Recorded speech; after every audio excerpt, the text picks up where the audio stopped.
नमस्कार श्रोतेहो, आज आपण गोष्ट लग्नानंतरची भाग 1 ही कथा ऐकणार आहोत. सनई चौघड्यांचा नाद सर्वत्र घुमला होता.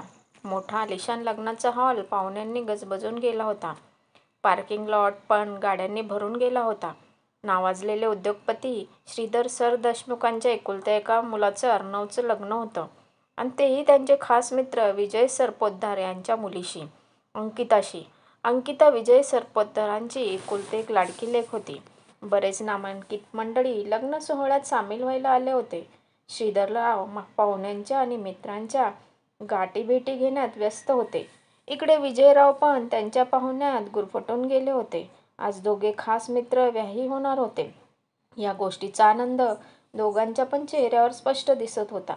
पाहुणे आणि मित्रमंडळी लग्न सोहळ्याचं भरभरून कौतुक करत होते. नवरदेव अर्णव त्याच्या रूममध्ये शेरवानी घालून त्याची तयारी करत होता. मुळातच देखणा असणारा अर्णव आज नवरदेवाच्या पोशाखात राजबिंडा दिसत होता. तो तयार होऊन मित्रांसोबत लग्न मंडपात यायला निघाला. लग्नघटिका समीप आली होती.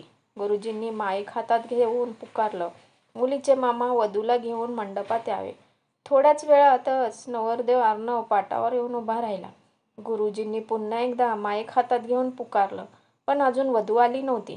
तितक्यात नवरी मुलीचे काका श्रीधररावांच्या कानात काही तरी सांगून त्यांना वधू पक्षाच्या खोलीकडे घेऊन गेले. श्रीधरराव अंकिताच्या काकांच्या मागे भरभर पाऊल टाकत चालले होते. ते दोघे पण एकामागे एक वधू पक्षाच्या खोलीत शिरले.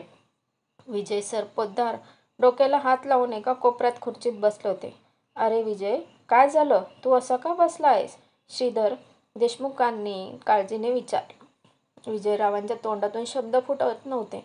त्यांनी शरमेने आपली मान खाली घातली होती. अरे विजय, बोल ना, असा का बसला आहेस? श्रीधररावांनी पुन्हा विजयकडे पाहून विचारलं.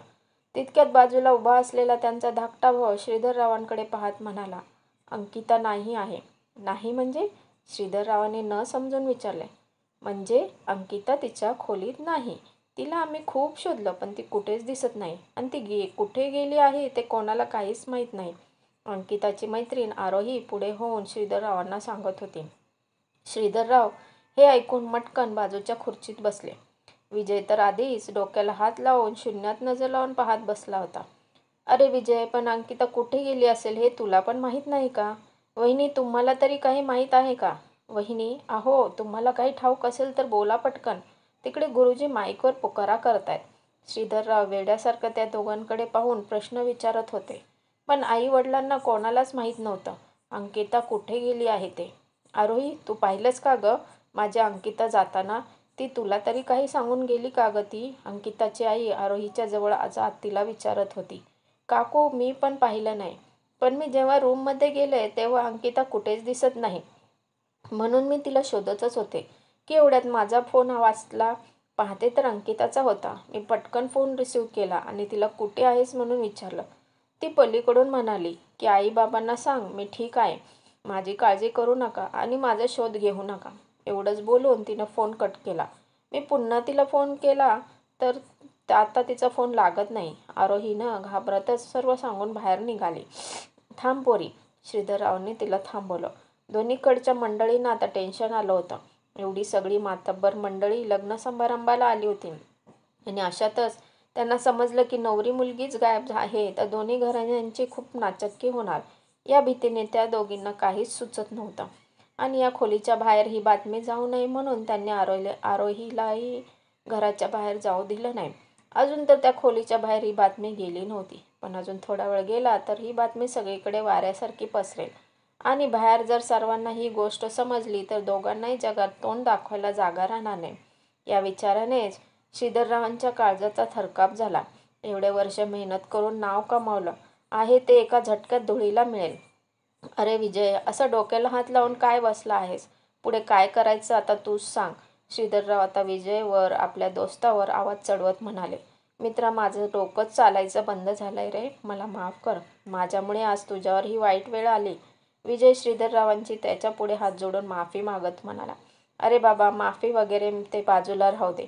यावर पटकन काहीतरी पर्याय काढ, जेणेकरून आपल्या दोघांची पण इज्जत शाबूत राहील. बाहेर आलेल्या लोकांना जर ही गोष्ट समजली ना तर आपल्या दोघांची पण नाचक्की होईल. आपल्या विरोधकांच्या हातावर तर आयतं खोलीतच सापडेल. तू यावर लवकरात लवकर काहीतरी मार्ग काढ. श्रीधरराव विजयकडे पाहत बोलत होते. बाहेर गुरुजी नवरी मुलीला मंडपात घेऊन या म्हणून अजूनही वारंवार पुकारत होते. अर्णव पण केव्हापासून पाटावर ताटकळत उभा होता. तो पण बराच वेळ उभा वैतागून गेला होता. गुरुजींचे शब्द श्रीधररावांच्या कानात घुमले होते.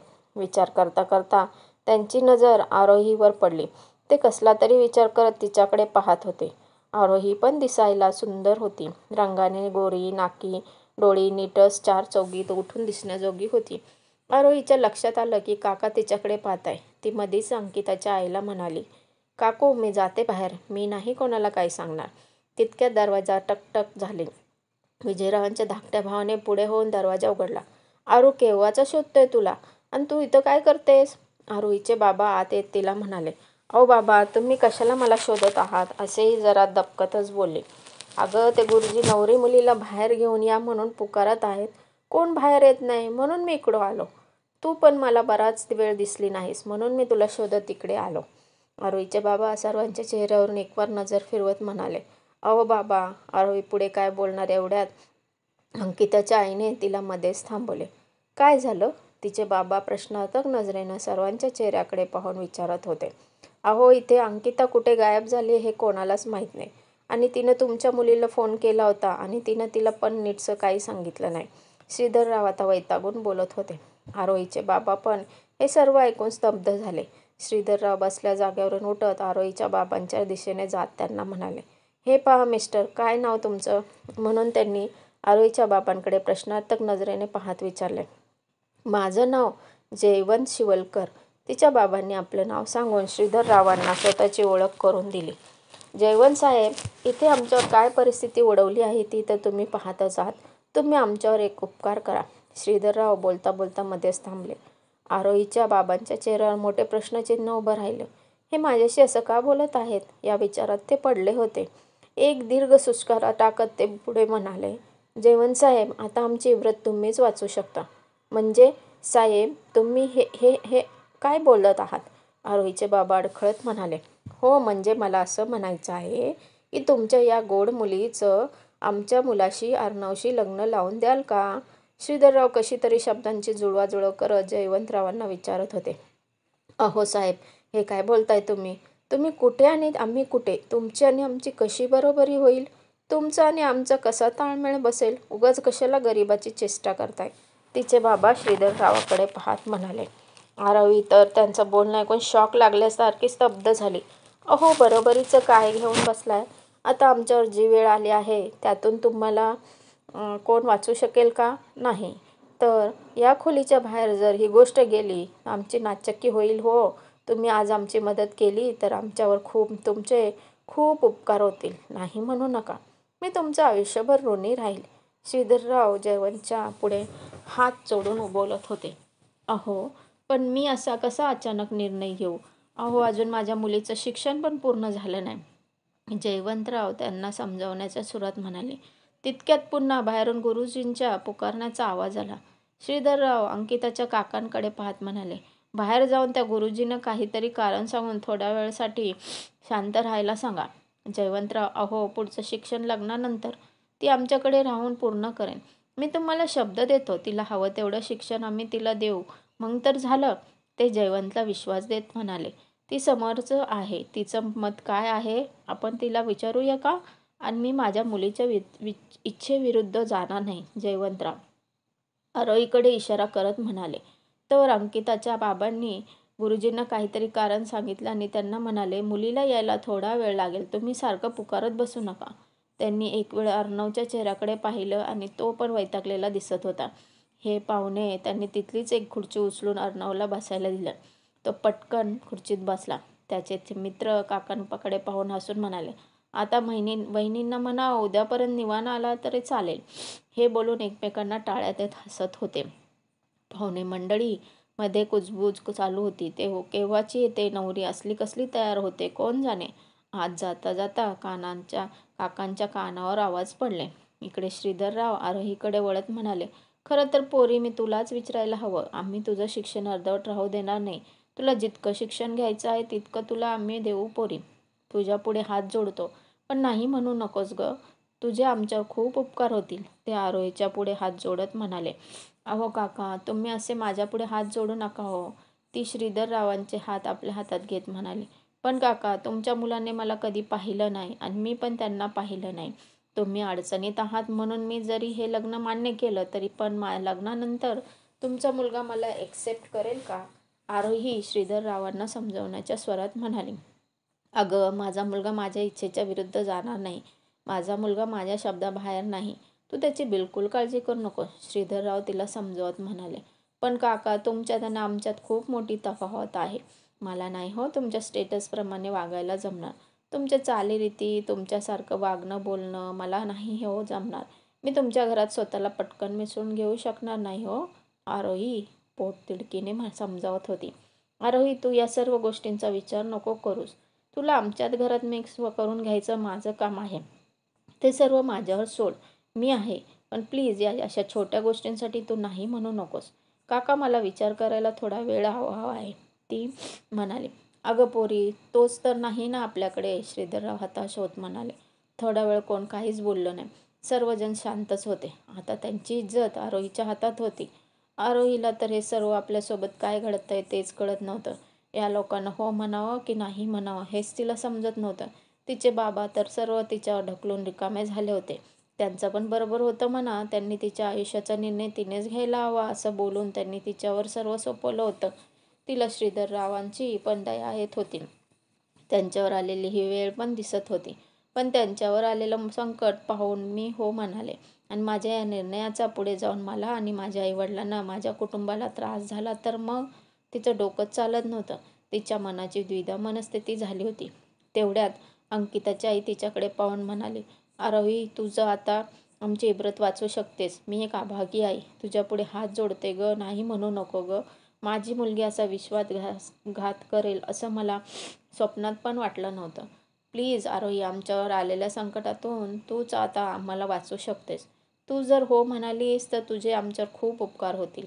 आमची उरली सुरली इज्जत आता तुझ्याच हातात आहे. त्या डोळ्यात पाणी आणून बोलत होत्या. आरोही त्यांचे हात आपल्या हातात घेत भावनेच्या भरात, हो काकू, मी तयार आहे या लग्नाला. तिनं एक वेळ तिच्या बाबांकडे पाहिलं. बाबा पण तिच्या नजरेनेच म्हणाले, पोरी, योग्यच केलंस. चल मग, तुला पटकन तयार करायला हवं. अंकिताची आई पटकन म्हणाली. आज तिथे तिची आई पण नव्हती. ती आणि तिचे बाबा दोघेच या लग्नाला आले होते. आई घरीच होती. आईची आठवण होताच तिच्या डोळ्यात पाणी आलं. तितक्यात तिचे बाबा आरोहीकडे फोन देत म्हणाले. आरू, घे, आई बोलते. आरू, मी येते तिकडे. तू काळजी करू नको. मला तुझ्या बाबांनी सर्व सांगितले. तू वाईट वाटून घेऊ नको. तू हे लग्न करून त्यांची मदतच करतेस. मी येते थोड्याच वेळात, म्हणून आईने फोन ठेवला. आईचं बोलणं ऐकून आरोहीला जरा बरं वाटलं. तिला अंकिताच्या आईनं छान तयार केलं. श्रीधररावांचं पण टेन्शन आता थोडं कमी झालं होतं. विजयराव तर पोरीनं फसवलं या विचाराने शरमेने अजून पण मान खाली घालून बसले होते. श्रीधरराव आरोहीला तयार व्हायला सांगून बाहेर गेले. अंकिताच्या आईने तिला छान काटाची साडी नेसवली. हलकासा मेकअप केला. मुद्दाम तिला कोणी ओळखू नये म्हणून त्यांनी तिचा चेहरा मुंडावळ्यांनी झाकला होता. त्यांना हे सर्व करताना खूप वाईट वाटत होते. पण पोरगी गेली ते गेली. आता उरली सुरली इज्जत तरी वाचेल म्हणून त्या पण आपल्या मनावर दगड ठेवून आरोहीला तयार करत होत्या. कसा वाटला कथेचा पहिला पार्ट?